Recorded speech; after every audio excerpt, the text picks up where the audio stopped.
अस्सलामु अलैकुम नाजरीन। आज की कहानी का उन्वान है अर्तुगरुल गाजी, वादी ए यलगार। कबीले में बाजार लगा था। जिंदगी मामूल के मुताबिक चल रही थी। दूसरी तरफ दुश्मन रात के अंधेरे में हमले की मंसूबाबंदी कर रहा था।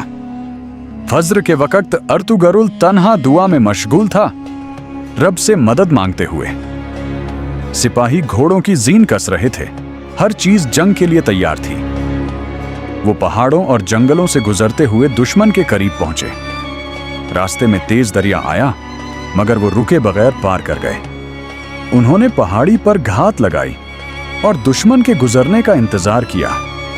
पहला वार तीरों की बारिश से हुआ, फिर घोड़ों की यलघार ने दुश्मन की सफें तोड़ डाली। तलवारों की झंकार से फिजा लरज उठी। एक जोरदार वार और दुश्मन का सरदार गिर पड़ा। जंग के बाद वादी में सुकून छा गया। सिर्फ हवा की सरसराहट बाकी थी।